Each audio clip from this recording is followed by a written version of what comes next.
Kia ora folks, it's Kev Carter here from Rimu Ridge woodturning on Rimu Ridge, Stewart Island, and I'm down on my driveway today to pick up some wood. But I'll just take a second to show you my lovely Labrador Dusky. She's only about 3 years old. She follows me around on the bush block, helping me do my stuff. I look pretty grubby right now, just been out sitting some possum traps, so probably got more flour on myself than I did on the trees, but fingers crossed. But what I wanted to show you guys today was this pile of offcuts, I guess you could call them. So the council was doing some roadside clearing and just taking out the heavy leaners and dangerous bits of wood that going across the road, and they needed to get rid of it. So yeah, happily enough they offered it to me, and I think this is going to be some amazing stuff for wood turning. It's still pretty green. I mean, these were live trees a few days ago, so my mission now is to select some good bits, having a look for anything without cracks in it already, and I'm going to take them back up to the workshop and put some end-grain sealer on just to prevent them from splitting as they dry. So I'm going to cut them into reasonable sizes, I suppose, for bowls and different projects I might have in mind, and yeah, and then start the drying process from there. So here goes.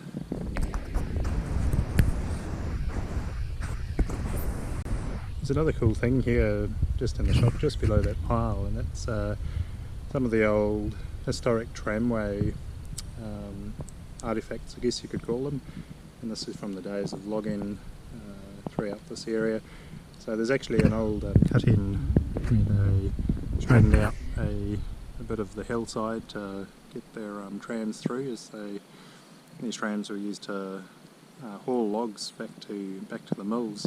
So yeah, you can actually see a couple of the rollers at the bottom of the tram carts, and some rail as well.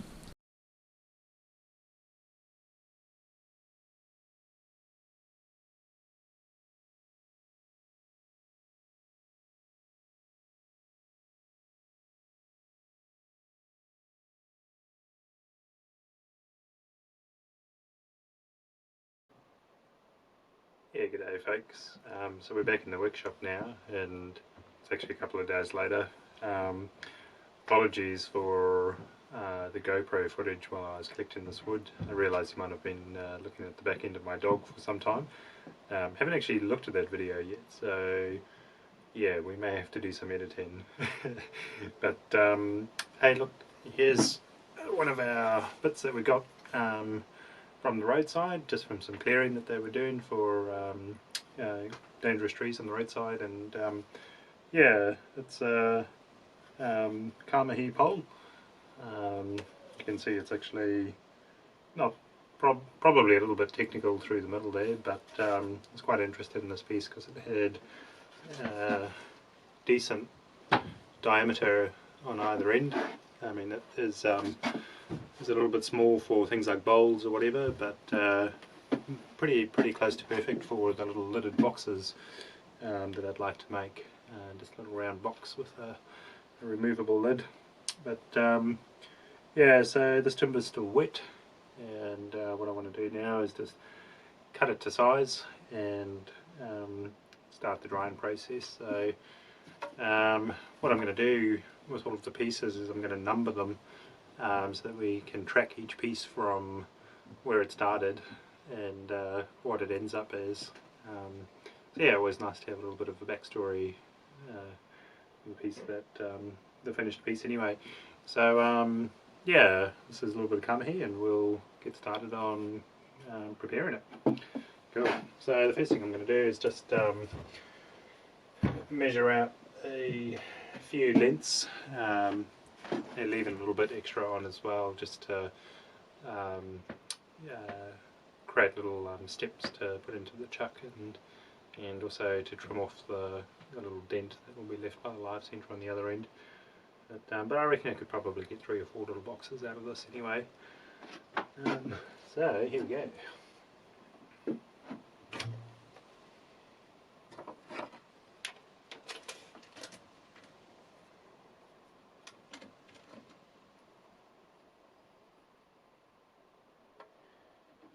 not going too far down, just going to try and avoid that knot. I know some people who are more skilled than me would be able to do something awesome with that, but yeah, I don't really have my confidence up to that level yet. 30 centimetres there. There's a bit of an angle where the chainsaw cut was, so yeah, what I might do is just go halfway. That should give me a pretty good length for 2 bits. Yeah, maybe able to make 2 smaller or lower height pieces out of this. Kind of got a little spider running along. Make sure we move him before we do any wood turning. But what have we got here? 21 in length, so this will go only halfway. 11.5 centimetres. 21. Oh, my maths is bad. 10.5 and 21. Alrighty.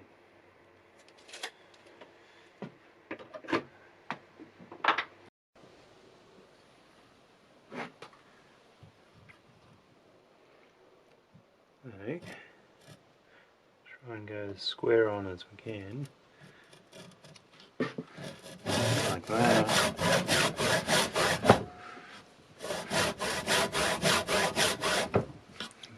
Tighten up that lathe vice a little bit.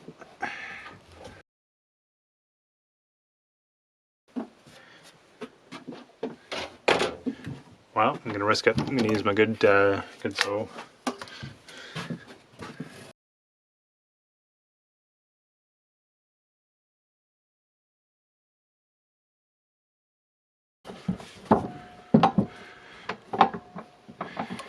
This old vice I got in a we don't want it anymore auction, and yeah, I paid $40 for it, which is pretty amazing, just because it was slightly loose jaws. It suits me down to the ground.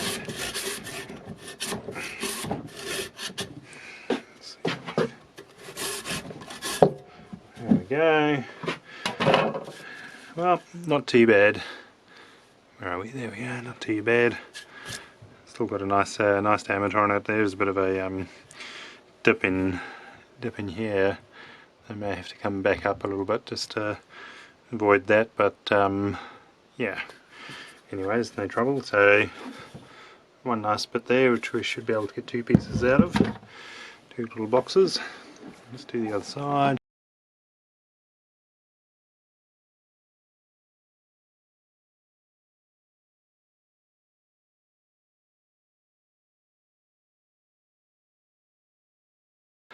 Didn't matter anyway, cutting all the way through. Cool. I'll get rid of this bit in the middle. That may become firewood, I think. Yeah, just a little bit beyond my capability. The other thing is you can see there was a chainsaw cut through the middle there, and we don't really know what's going on inside here. It feels like there's a bit of earth and so on. I haven't really got to the stage where I'm using resins to fill gaps, so yeah, another time.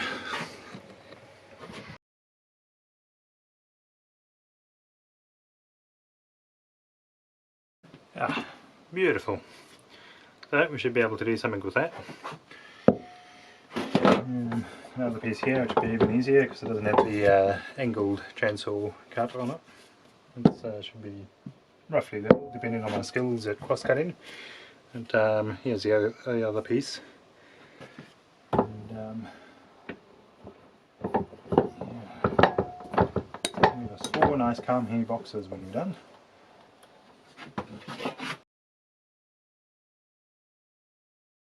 And yep, another 2 nice bits there. These lidded boxes will obviously be a bit smaller, a bit shorter. And yeah, we'll see how we go. Sort of looking at them, hoping that you know, the circular diameter through there is not going to make them too small, but and you can actually feel the wood still really wet at the moment. So that's the whole point of tonight, is just looking to get these dried. So first thing I'm going to do is add some end grain sealer. I'll tell you a little bit about the theory there, at least the theory I've heard. So this is all around not getting your wood to split. So if it dries too quickly, or dries normally I suppose you could say, then yeah, often you get cracking, and it depends on how quickly the wood dries. So have a look at this this round here. Obviously we've cut a cross section through the wood, and that's exposed what they call the end grain. So all of the transport vessels and within the wood, and the grain of the wood that's running vertically is now exposed on this end and this end, and so it's really susceptible to drying a lot quicker than the circumference end covered with bark. And so the idea is to seal up both of these ends with a wood sealer mix, and that evens out the drying speed. So doesn't have as much contact with the air. It forms more of a, I guess, less permeable barrier on these susceptible ends, and then if it evens out the drying, or it dries out more evenly, then yeah, less likely to crack. So I'm going to do that now.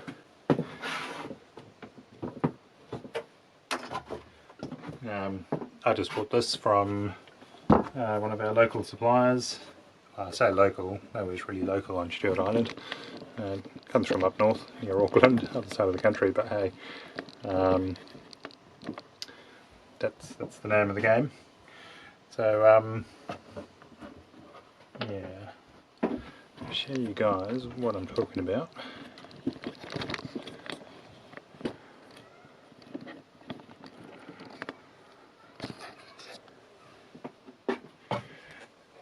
It's a nice sort of white mixture. The idea is that you put it on quite liberally. Some people do, I've heard of people using candle wax, so melting candles onto the end grain. But I thought I'd use some shopboard stuff to start with anyway. I get a nice sort of liberal coating on there. Doesn't really pay to skimp on or economise on this stuff too much, because it's pretty cheap, and if you've got a nice bit of wood especially, you'd hate to lose it to a crack. So just going to let that dry while I do the others. Same theory for all of them really. Oops.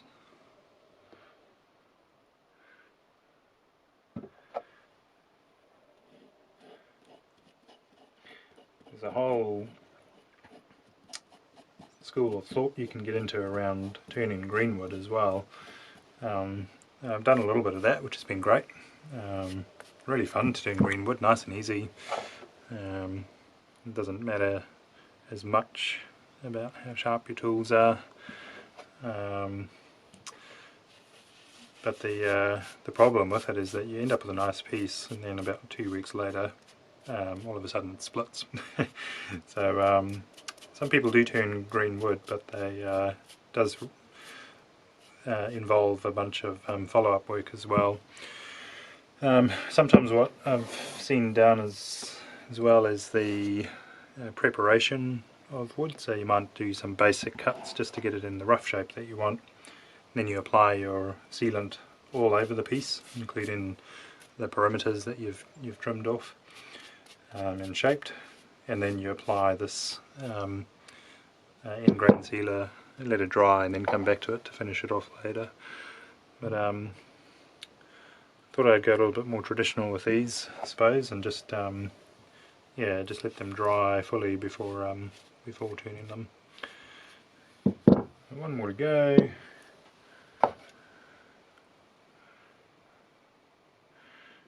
And I have to admit, and apologise for as well, the quality of these videos. I've always sort of thought, oh yeah, it won't be too hard to, you know, make a video for YouTube, but just moving the camera around and getting it pointing in the right way and not tumbling over my words too much is actually trickier than I thought. So full respect to the people that do so well with making their own videos. Yeah, I'm in awe. Okay, so what we've got here is four pieces. They've been sealed on both ends, and what we do now is what I want to do is actually weigh it so that I can track how the pieces are drying and how to, you know, determine when they're fully dry.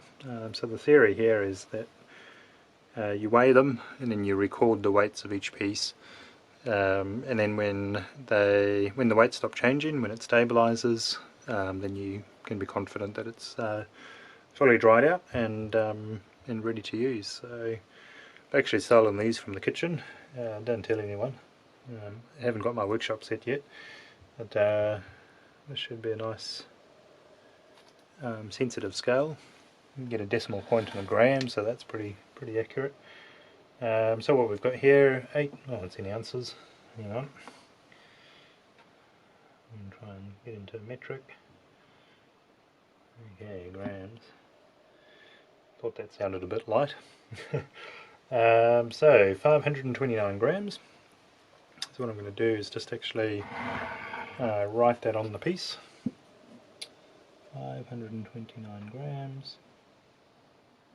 And we'll put today's date on as well. So what will be 30th of May 22.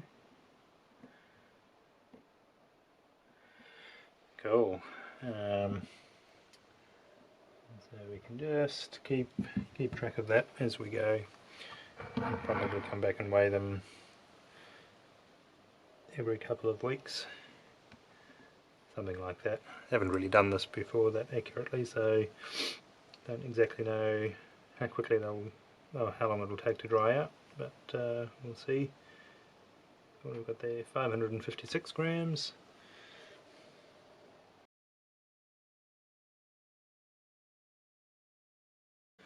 Go and sneak those kitchen scales back into the kitchen. Alright, so just to review, we got a log of wood that was freshly cut from the side of the road. We measured it out, and well, first we picked some good bits based on the diameter, based on the straightness of the wood, and also just looking for any cracks or anything like that, but because this was freshly cut green wood, didn't have any of those issues. Yeah, we picked this bit and brought it back to the workshop, measured it up, cut them into sizes that will be roughly what we're looking for to make some lidded boxes. So out of that hunk of wood we were able to get 4 pieces, and once we had cut them, we put our in-grain sealer on both ends just to slow down the drying speed on those exposed in-grain pieces, evening it out overall, and hopefully that'll mean we don't get cracks in our wood. We then dated it and weighed them, and we're going to track the weights as these dry out, and when the weights stabilise and stop dropping, then we'll know that they're dry and ready to go. So what I'm going to do now is just store these and start some video editing.